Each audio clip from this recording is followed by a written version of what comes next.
जबरदस्ती ले जा रहा था। डैनी को अंदर आता देख जॉय ने मदद के लिए चिल्लाया। डैनी तुरंत आगे बढ़ा, अपहरणकर्ता के पैर को पकड़ा और तोड़ दिया। वार्ड ने जल्दी से उसे काबू में किया। अपहरणकर्ताओं ने देखा कि डैनी को मार्शल आर्ट्स आती है तो उन्होंने अपनी कमर से एक छोटा कुल्हाड़ी निकाला।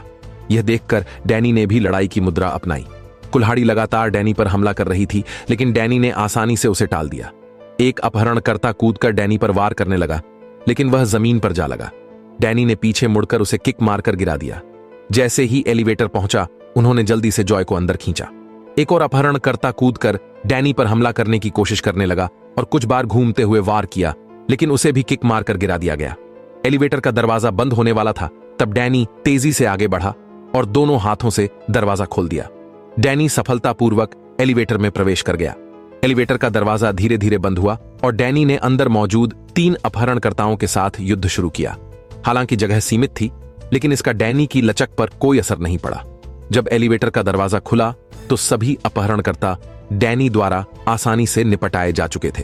अपहरणकर्ताओं ने अपने साथियों को ब्लैक हेवन लौटने के लिए कहा और जल्दी से भाग गए।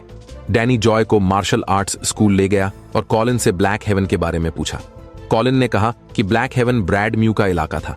ब्रैड म्यू यहाँ का एक बहुत बड़ा गैंग था, इसलिए डैनी ने खुद जाकर बातचीत करने का फैसला किया। डैनी चाइनाटाउन में ब्लैक हेवन रेस्टोरेंट पहुंचा।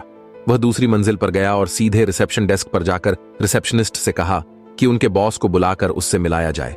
डैनी की जबरदस्त मौजूदगी देखकर उसने तुरंत वेटर को पहले जाने का इशारा किया। तभी एक समूह छड़ों के साथ दरवाजा खोलकर बाहर आया। डैनी के सामने वही लोग थे जिन्हें उसने पहले हराया था। अचानक एक गंजा बूढ़ा आदमी अंदर आया, एडम, जो इस जगह का प्रमुख था। डैनी ने उससे पूछा कि उसने जॉय पर हमला करने के लिए किसी को क्यों भेजा। एडम ने डैनी से कहा कि जॉय ने सबसे पहले उसका पोर्ट लूटा था, लेकिन डैनी ने सोचा कि जॉय को मजबूर किया गया था और उसकी चाल में फंसा दिया गया था। एडम बहुत ही उलझन में था, क्योंकि न्यूयॉर्क में और कौन रैंड कॉरपोरेशन को मजबूर कर सकता था। डैनी ने बस एक नाम लिया और एडम स्तब्ध रह गया। फिर उसने जल्दी से माफी मांगी और निकल गया। डैनी ने चीनी भाषा में कहा कि वह चाहता है कि वे उसके इलाके से बाहर चले जाएं। इसके बाद डैनी मार्शल आर्ट्स स्कूल लौट आया और रिपोर्ट किया कि मामला सुलझ गया। अचानक डैनी ने कॉलिन का हाथ पकड़ लिया, जिससे वह चौंक कर पीछे हट गई। पता चला कि डैनी सिर्फ कॉलिन की जॉइंट की डिसलोकेशन ठीक करना चाहता था, इसलिए कॉलिन को उसका हाथ देना पड़ा। डैनी ने उसका हाथ रगड़ा और जानबूझकर समय लंबा खींचा ताकि वह उसे थोड़ी देर और छू सके। कुछ समय तक हाथ रगड़ने के बाद कॉलिन का हाथ सामान्य हो गया। फिर डैनी ने जॉय को मार्शल आर्ट्स स्कूल से बाहर ले गया। इसी समय ब्लैक हेवन रेस्टोरेंट में एडम अपने अधीनस्थों के साथ डिनर कर रहे थे कि अचानक कुछ मास्क पहने लोग अंदर दौड़े। वे उस व्यक्ति को ढूंढने आए थे जिसने जॉय को हराया था। एक गंजा आदमी सामने आया और अपनी गलती स्वीकार की। फिर एक और आदमी काले कपड़ों में आगे बढ़ा। गंजा आदमी हमला करने ही वाला था कि उसे सीधे सिर में चाकू से वार किया गया और वह जमीन पर गिर गया। तभी एडम का समूह समझा कि यही वे लोग थे जिन्होंने उनका पोर्क लूटा था। इस समूह का नाम था हैंड। उधर रैंड एंटरप्राइजेस की बिल्डिंग में व्यापार के टाइकून एक बंद बैठक कर रहे थे कि अचानक कॉन्फ्रेंस रूम का दरवाजा खुला। सभी ने सिर घुमाकर देखा कि डैनी आत्मविश्वास के साथ अंदर आ रहा है। माहौल अजीब हो गया। डैनी सीधे कॉन्फ्रेंस टेबल की ओर गया और एक कुर्सी खींचकर आराम से बैठ गया। सभी ने जिज्ञासु नजरों से डैनी को देखा, लेकिन सीईओ वार्ड ने सिर झुकाया और कुछ कहने की हिम्मत नहीं की, क्योंकि डैनी 51% शेयर रखने वाला शेयर होल्डर था। बैठक आगे बढ़ी। रैंड एंटरप्राइजेज ने अभी अभी एक नया एंटी पैरासिटिक ड्रग सफलतापूर्वक रिसर्च किया था। इस दवा का मार्केट साउथ अमेरिका और यहां तक कि ईस्टर्न यूरोप तक फैला हुआ था। प्रोडक्ट की कीमत तय करते समय एक महिला ने सभी को बताया कि दवा का प्रत्येक वायल बनाने की लागत केवल लगभग $1 है।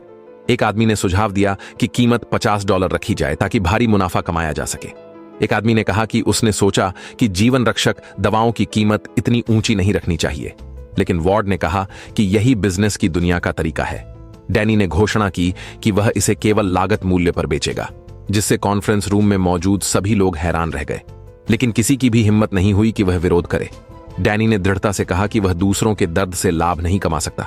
वार्ड ने डैनी को याद दिलाया कि सबसे बड़े शेयर होल्डर के रूप में पहले दिन ज्यादा दिखावा नहीं करना चाहिए, लेकिन डैनी को कोई परवाह नहीं थी। डैनी ने कहा कि वह सबसे बड़ा शेयर होल्डर है, इसलिए उसे निर्णय लेने का अधिकार है। अंत में योजना डैनी के अनुसार ही लागू की गई।